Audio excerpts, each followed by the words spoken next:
What up, y'all? It is your boy Darius, and we're back, y'all. So we have a special video we're gonna react to. Wendy Williams' most explosive feuds in interviews. Yeah, Wendy Williams. I'm not gonna say I'm a fan of hers, but she talk a lot of shit to a lot of celebrities. She gossip too much. She flap her gums too damn much. So let's check this out, y'all. Let's get it.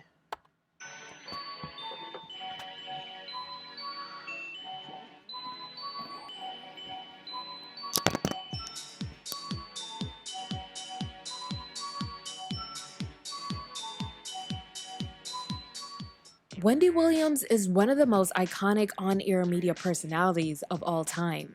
She got her start in the 80s as a shock jock on local radio stations, giving a rundown of the latest celebrity gossip and exposing well-respected celebrities at the time, like Bill Cosby and Russell Simmons. She would soon become the highest-rated radio host in the New York City market. But the unapologetic queen of gossip often found herself at odds with celebrities over rumors or comments made about them, leading to many explosive interviews and even being fired numerous times from different stations. Wow. You can't be a trick all of your life. But all of the controversies and smack talk only gave her more and more popularity until she landed her very own Emmy-nominated syndicated talk show, where things also got awkward at times. Turn off the TV for a moment, Mama June. Because I'm about to talk about you and your fat family. Rihanna's not the keeper. She's the drive-by girl. She's the run-through girl. This girl has gotten around, and I appreciate you being honest about it. Like, passed around. Oh. Like, why, girl? Well, Because the gag is you wasn't there. Well, but... Wendy's mouth has gotten her in so much trouble with almost every black celebrity under the sun. But there are a few iconic feuds that defined her career, and ironically made her the hot topic. Some of these radio catfights even go down in pop culture history. I know we all miss tuning into her television show 5 days a week. So to fill the void, let's revisit some of her most explosive feuds. Today, she talked to radio host Wendy Williams. Dateline's Hoda Kotb talks with New York radio DJ WendyWilliams. Earlier this year on Wendy Williams' New York radio show. Wendy Williams is a national syndicated radio personality. Demi's guest tonight, Wendy Williams. Why is Wendy Williams fast becoming the queen of all media? She's made her mark making celebrities extremely uncomfortable on her popular New York radio show. She's got a TV show on VH1 and a new book right here called Wendy's Got the Heat. That's number 9 on the New York Times bestseller list. Please welcome troublemaker Wendy Williams.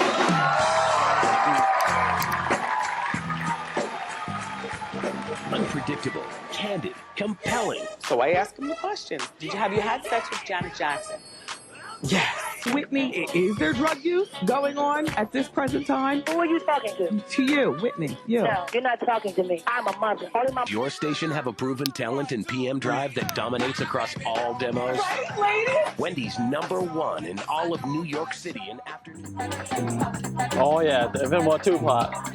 Wendy landed her first high-profile feud in the mid-90s with none other than the biggest rapper in the world at the time, Tupac Shakur. Yeah. In 1993, the rapper and 3 others were charged and convicted of SA of a woman. While serving his 18-month sentence, Wendy was spreading rumors on her radio show that Tupac himself became a victim of the very crime he was charged with while incarcerated. But he repeatedly denied this.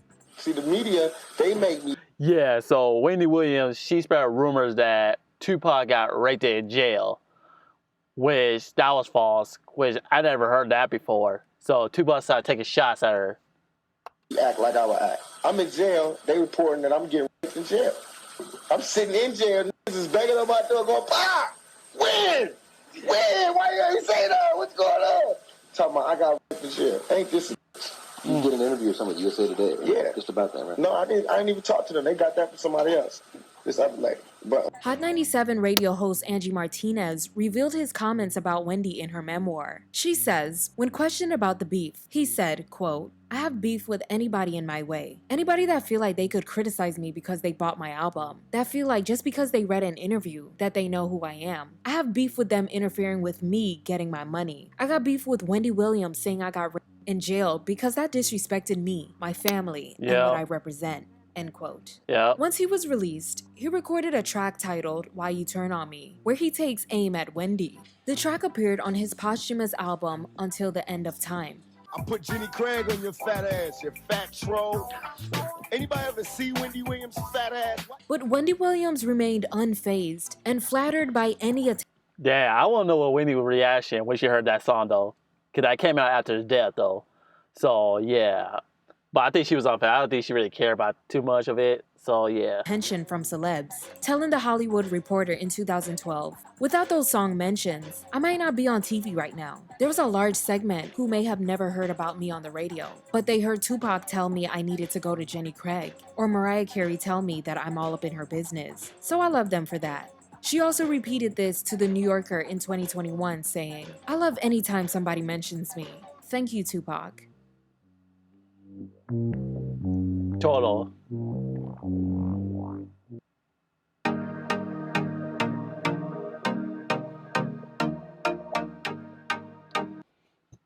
Wendy has done thousands of radio tapings over the years. Unfortunately, there is no audio for a lot of her recordings available on the internet. But I'm sure it's not hard for anyone to believe that she once went on the radio and embarrassed bad boy R&B group Total by revealing to the public that despite having a few successful singles, they were struggling financially and were still living in government housing. This revelation angered the trio, and they came down to the radio station to fight her. I remember I got off the air one day and them Total bitches were downstairs waiting, and everybody upstairs at the radio station is looking down, egging it on, waiting for something to go down. I wasn't yet married. My knight in shining armor screeched up in his car just out of nowhere. I didn't even know what was about to happen. Skell hiding like a girl. Thanks, Skell. I'm standing in the door like, what? And I'm literally about to go through. Now, I'm not like, what, let's fight, because I'm not one of those type of broads. And plus, there was 3 of them out of nowhere. God only knows what would have happened if I got out on the sidewalk and everything like that. Papers going flying. There was no security or anything. It was just them 3 fighting broads. And me. And my coworkers at SHOT standing upstairs trying to look down to see it all jump off. They all knew. When I said goodnight to everybody, everybody's pressed up against the window. I didn't even walk or bother asking, what are you all looking for? And ain't nobody put you on? No! That's what I'm saying. Nobody put me on. They're all pressed up against the window, looking down, knowing what the hell was about to happen. I didn't get a chance to hit the sidewalk before I knew it. Out of nowhere. Nobody called. It's not even like he knew. It was just like weird. Almost like karma. You know, one of those, another sign to say that this is the one for me. I guess, kind of, sort of. Next thing I know, he's out of the car and there's a whole bunch of rah-rah going on outside, and I'm still trying to figure out what the hell is going on. And I send Cower and Skell out on the sidewalk, and he comes back in and says, it's Total outside. And they were about to set it on you. Wendy has told this story numerous times, and the incident was even depicted in her Lifetime biopic. The music mogul who sent his all-girl group to beat my ass in front of the radio station. Fact. So I'm walking in the elevator with my intern at the time, Skeletor, but look, I'm like, why is everybody looking down at the sidewalk? I mean, noses were pressed to the glass. And I get downstairs and find this girl group jump out of a gypsy cab to come after me, to kick my ass. And I'm like, for what? You know what I said was true. You all are broke and you were living in the projects. And that was that. Yes, child. Oh, boy. It's no secret that Beyonce is one of many celebrities Wendy Williams loved to hate. Because fortunately, one of the TVs in our kitchen has closed captioning, so I'll be able to understand what she says. She, you know, Beyonce can't talk. Beyonce sounds like she's got a 5th grade education. She can't talk. It might be because the two clashed live on air back in the year 2000 during the fallout of the original group members, and the world hated Beyonce. LaToya Luckett and Latavia Robertson had been replaced by Michelle Williams and Farrah Franklin, who was dropped from the group a short time after. The 3 remaining members called into Wendy's Power 99 show in Philadelphia to clear the air about ongoing drama. Beyonce, who was 19 years old at the time, did most of the talking for the group, but grew frustrated with the line of questioning. Wendy encouraged her to go solo, referred to the group as Beyonce and the Girls, and told her that she got the hottest outfits while the remaining members got leftovers. And this left the lead singer feeling insulted. But the girls remained on the line until the end of the interview. Beyonce, you sound really kind of hostile about this. I mean, has this been this whole the rumors and stuff? Has this really irritated you? Yeah. It's really old. We're kind of off of that now. We sold 6 million records since then. We don't really discuss any of that. The old rumors and all that stuff. They've died down. We're just happy now that we were able to move on with the 2 new members and we were still successful. But it's clear that the group is Beyonce and the Girls, so why don't you just go solo? No disrespect to the other girls, but we see how things are shaping up. You guys are on TV, the camera stays on you. You get the hottest Dior, they get your leftovers, and that's a compliment to you. Why don't you just go solo? Well, I don't think that the group is Beyonce and the Girls, and I definitely don't get the hottest looks, and the cameras definitely don't stay on me. Oh, come on. I sing the lead, and like in SWV and in any other group, when someone sings the lead, then the camera is on them because they're singing the majority of the song. And I could have very well gone solo. Right. Because of my loyalty to the fans and because of my love for Kelly. That's something that I don't want to do and I wasn't ready to do. And we still had a hit album to do and we still are in Destiny's Child and they're still a Destiny's Child. And Michelle has definitely added something to the group as far as vocally. Now every single one of us can sing, which has never been the case. Oh, so what do you think? We can sing a cappella and sound even better than ever before. Now on the next album, Michelle will be singing more lead, and the camera will be more on Michelle and Kelly, also Miss Wendy. And Beyonce, the other girls were saying that they never even knew when you were doing paid appearances and freebies. We got a schedule that told every time we did a paid performance and every time we did a free promotional performance. But Destiny's Child definitely paid all of our dues, and we did so many free shows. Right. Free shows. That's why we were so successful because we worked so hard and for no money. Because I had heard at one point that you all, Destiny's, Beyonce and the Girls, that you all weren't allowed to perform and do a lot of stuff. Sorry, can you please not call us Beyonce and the Girls? I have to. Because that is definitely an insult to Kelly and Michelle. No, I like them, but the attention stays on you. It does. I don't think the attention stays on her, Wendy. I do think the fact that as a lead singer, well, like she said, when you look at any group, then of course, it's based on ability. And you can't even sit up here and say Beyonce and the Girls. So do you have any restrictions on where you all perform with the lawsuit pending? No. What actually did go down with you and Jagged Edge? Kill all those rumors right now. With us and Jagged Edge, we have nothing to do with Jagged Edge. They're very great artists, right. And I'm very happy. All of us are happy for their success. There was an artist that came through our show, and we won't mention his name, will we, D-Lee? No, we won't mention his name, but he was saying that Jagged Edge was romantically with all you all on the bus, and your father, Beyonce, threw them off the bus. The hormonal thing. Young girls, you're all attractive, they're all attractive. No, I can speak for Kelly and I. We've never had any kind of relationship with her Jagged Edge except business relationship. Calm down. Beyonce! Yes. Did you hear that 702 broke up? No, I haven't. But that's their business. All right. Thank you, Destiny's Child. Thank you. God bless you. All right, bye-bye. All right. They still ended it with a God bless you. They always have to. Wendy continued to gossip about Beyonce for years to come, including spreading conspiracies about her pregnancy, which was addressed in her 2012 Life is But a Dream HBO documentary. Beyonce's going to use a surrogate so she can maintain her body. If they use a surrogate, they're going to play it off like they gave birth.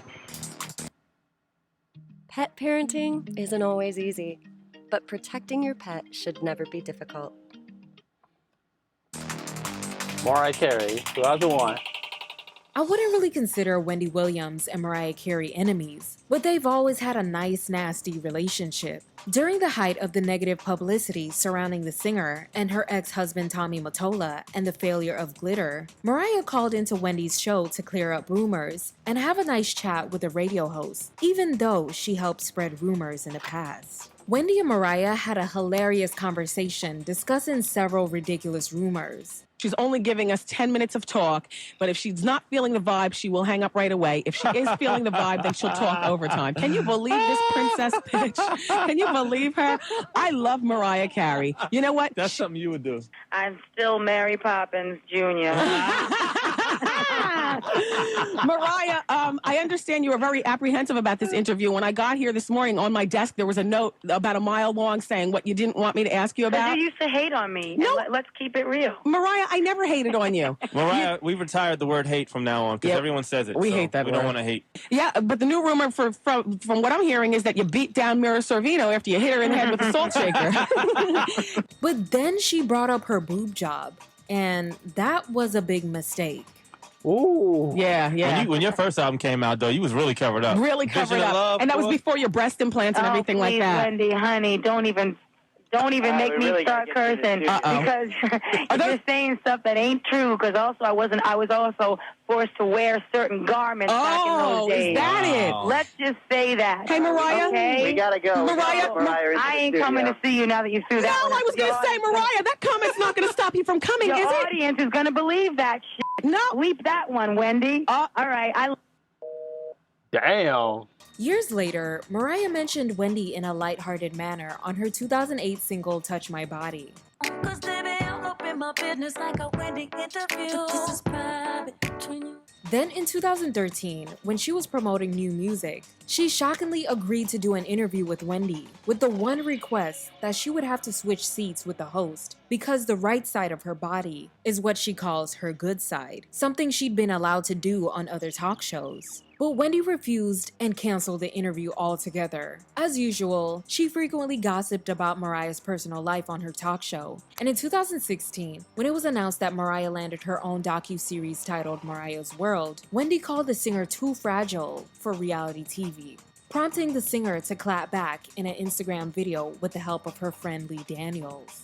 I'm the bitch that's fragile, okay? Okay, look.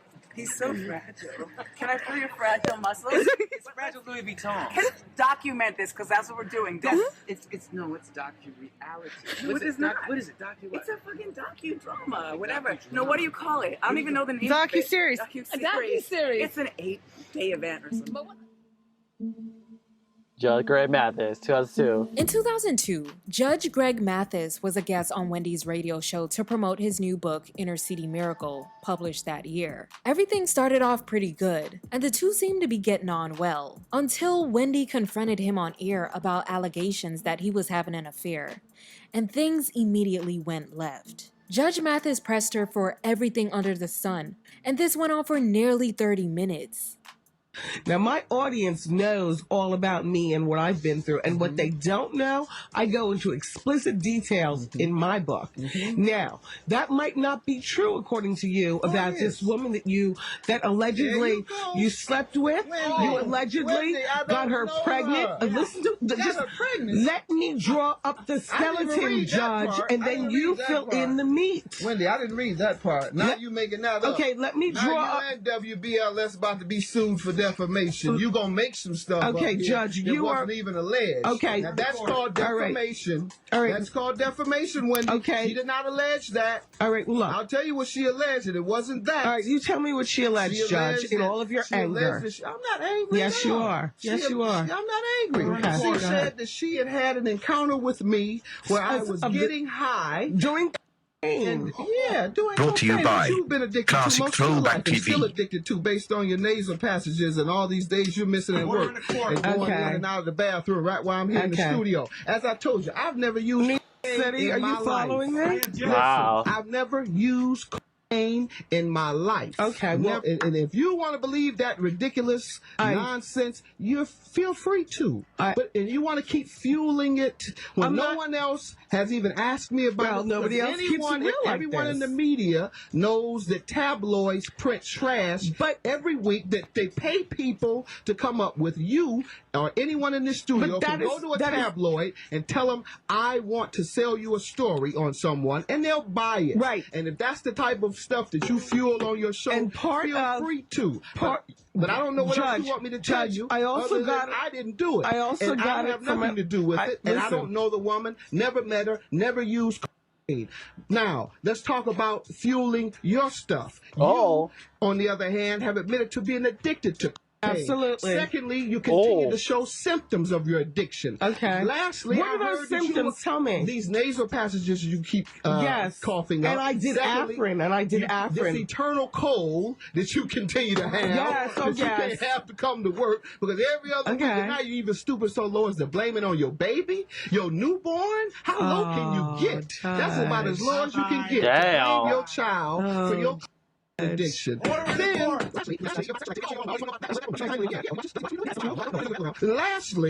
lastly, we can continue. All right, with what let's I heard go. about all those addictions. Like 8. You had 8 of them. That's what I heard. That's the rumor. All right, that was Wendy calling her valuable to the community.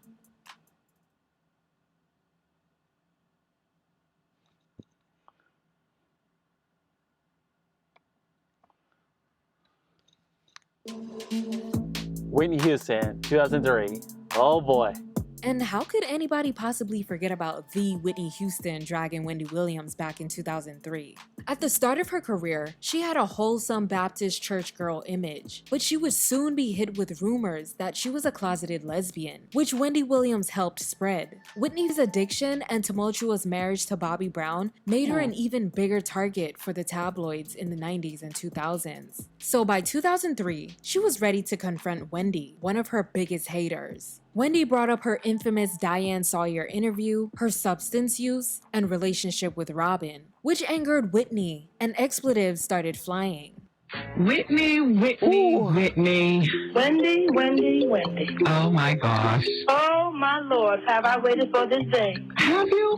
Well, yes, I have. Haven't you? Whitney. Yes, dear. Absolutely. I know it. I don't believe that I've ever met you in my entire career. Ain't that something you talk about me all the time? And you are top billing. Is that why you talk about me all the time? Absolutely. You don't even know me. But here's the thing. I talk about you in two ways. In the way that the media talks about Whitney. Yes. But I always talk about you as being one of the greatest voices of our time. Mariah Carey is another one. You two do two separate works, but you have a voice that is just unbeatable, Whitney. I love you, Wendy. I thank you for that. I really do, because I know, in spite of everything, you play my records. I do. I know that. And I also feel like you and I have something in common. We do. Well, yeah, besides the motherhood thing and so on and so forth. Whitney, your new CD is out now. Yes. The first week it did very well. It's not doing quite as well right now compared to perhaps what the record label thought it would be doing. Well, it's never what you thought I should be doing. Okay. It's never what you think I should be doing. It's never what you think you say I'm doing. It is what's going to happen. You see what I'm saying? I don't want my album to peak too quickly. I don't want it to peak too quickly because I want to go through the summer and the fall. Okay, I understand. So there is a plan. Okay. You understand what I mean? Like you set your schedule on a day-to-day basis, or who you going to talk about, how you going to talk about them? Yes. Well, that's how I do. Do you regret Diane Sawyer interview? No, why should I? Well, it didn't exactly show you in the best light. You don't think so? Well, Wendy, you don't show yourself in the best light. People still listen to you. Yeah, but I'm on the radio every day. Yeah, we just don't get to see your face, but they should know what you look like. I understand that.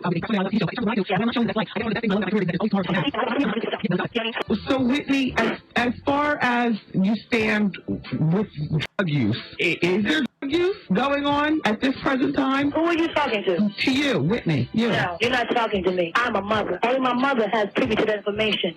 You talk to your child about that. Don't ask me no questions like I'm a child. You talk to your baby about her, what she gonna be confronting and what she got to deal with. And don't ask me like I'm a child, because I'm not a child, Wendy. My child is a little boy, and I will talk to him about drugs. Talk to him about that shit. Don't talk to me about that shit. But listen, Whitney, I will talk to my son about drugs because I have been where the world speculates where you are, which is I was a full-blown addict. So That's your problem, not mine. Move on. Well, that was my problem, Whitney. You helped yourself. Did you ask God to help you? And no, I managed, thank God, because I have a good man. And so thank God I was able to just rise up above it and quit. And all I asked...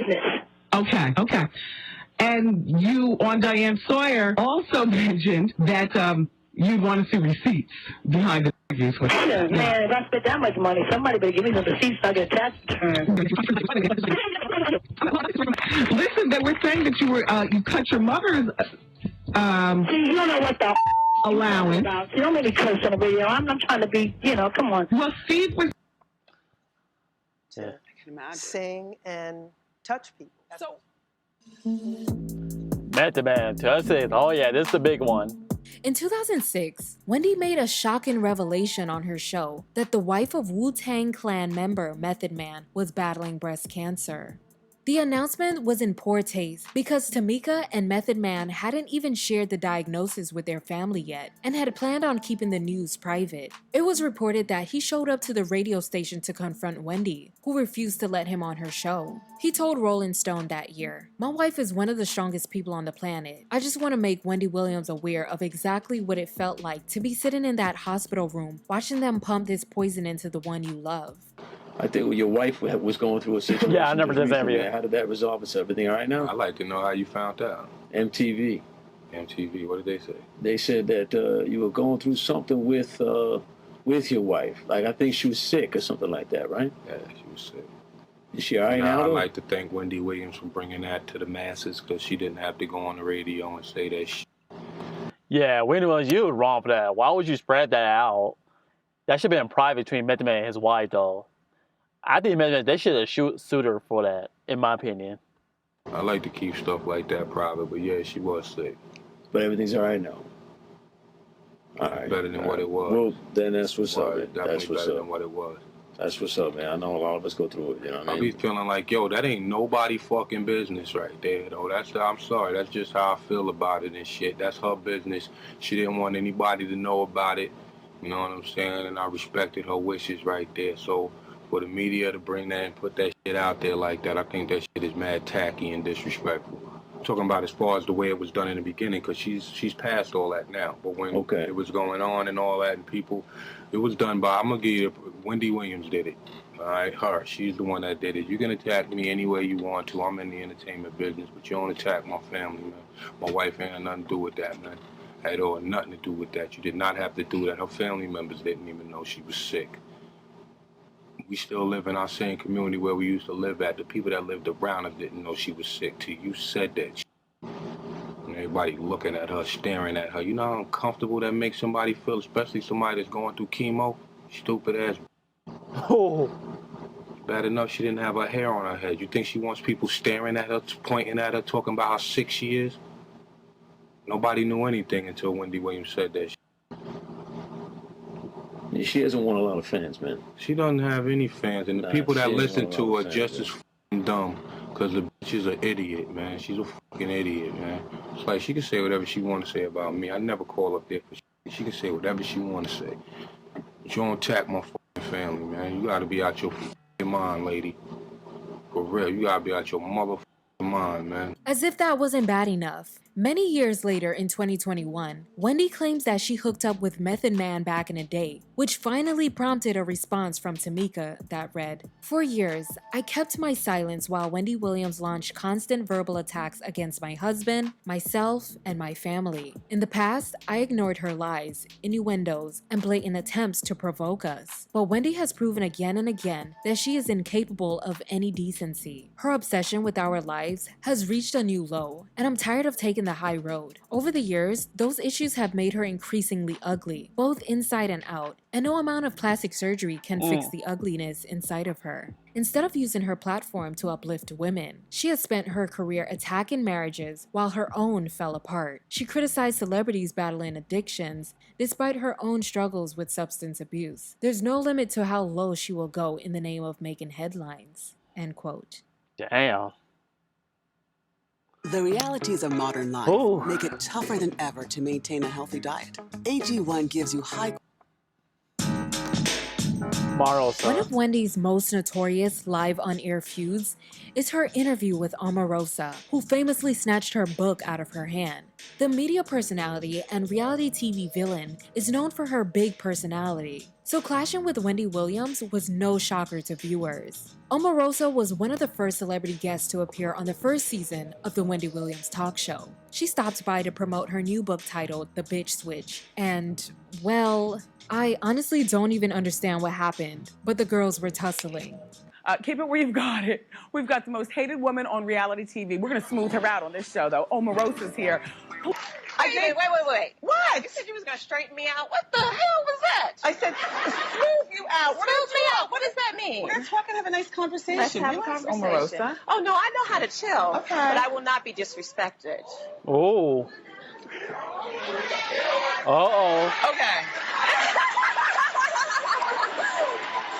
This is not the time for you to look for your moment. I invited you here. Oh, I know in how to find my friendliness. moment. Which is I why wrote understand. the book. We're going to talk about the book. All right, well, let's get to it, Wendy.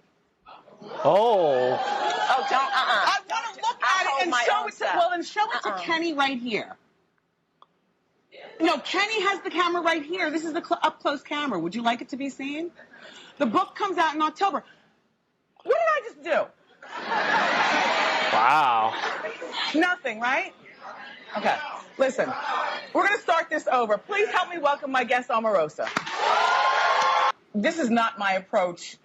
This might not be your approach, you know, the Omarosa way. I feel like in many ways you are the stereotypical angry black woman that white America looks at us as. And I feel... But I would rather be ABW, angry black woman, than a buffoon. Yeah, well, no, that's true. I would rather be ABW than a buffoon. That's true. Well, I give back more to my community than anybody that I know. So if that's being ABW, you're reinforcing stereotypes, and that's important for you not to do. No, I said because you don't know me. That's how... You really don't. Yeah. It's not exactly the type of reinforcing stereotypes. Listen, you're not my type, Omarosa. I'm not. Listen, and let me tell you, and trust me. For 22 years, trust me. I've been doing what I'm doing. Congratulations, and I applaud that. I applaud that. But don't be fake, because what happens is you have guests on your show, and then you go on your radio show and talk smack. Instead of doing it while they're sitting on the couch. I'm doing it right here. So that's, you know, I don't have to be your type, but let me be very clear. Been there, done that. Been there, done that. Been there, done that. I don't Been there, done that. All right, hold on. I don't need to do this show and go on my radio show and talk about anything. But you've been doing it. You've been having people on, and then you've been talking smack. So the bottom line is, my book comes out in the fall. Buy it if you want to. Don't if you don't. Watch your show if you want to. Don't if you don't. End of the show. Okay, so you bought, the implants for you, but you got stuff for your mother also. I heard your mother looks fantastic. We did a makeover show. We did a total makeover on Discovery Health, and I wanted to do that so that people would know about plastic surgery. You're very open, but there are celebrities who are not. Yeah. Now, did you have a nose job? No. It looks like you had a nose job. No. Oh. No, I mean, I just looked at before and after. Honey, before and after. Before and after pictures. But if I can suggest, because the only thing that I've had done to my face is a little Botox, I would suggest for you some Restylane. The lines stay.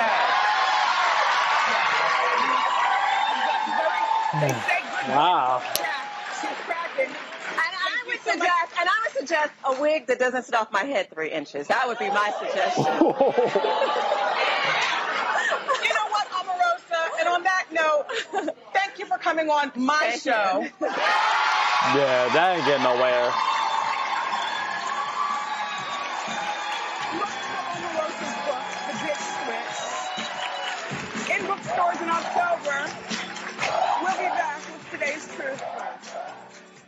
Following the ugly dispute, Omarosa told the Associated Press that the show's promos and introductions for her appearance are what upset her, saying in quotes, "I stand by everything I said. When you're not honest with the American people, they do not respond to you well. She should just go ask Star Jones about that. Honesty needs to be there. She's phony. As long as she continues to be a fake and phony, she won't be successful. She snatched it out of my hand." She didn't say, "Can I see it?" Wendy also gave a statement to AP, saying Omarosa's aggression was a publicity stunt and called her a delusional, D-list, pathetic woman. She said, "I wanted to throw her off the set. Omarosa wished her career was my career."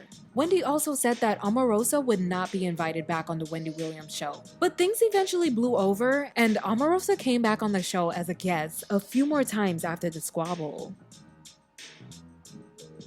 Obviously, Wendy Williams has had many other heated moments with celebrities, so tell me your favorite feud of hers. Like this video and subscribe to BFTV. Wow, man. Wendy. Yeah, I didn't know she had an issue with like Whitney Houston, Mariah Carey. But I know the Tupac and the Method Man situation. Because I think Tupac is the only celebrity that diss her on a song. So yeah, because Tuba took several shots at her though. Method Man, I wish Method Man did a diss track on her. So yeah. So I want to know, hit the comment below, guys. I don't know what y'all think. Make sure you like the video, make sure you got a channel as well. I'll see you guys next video. Peace.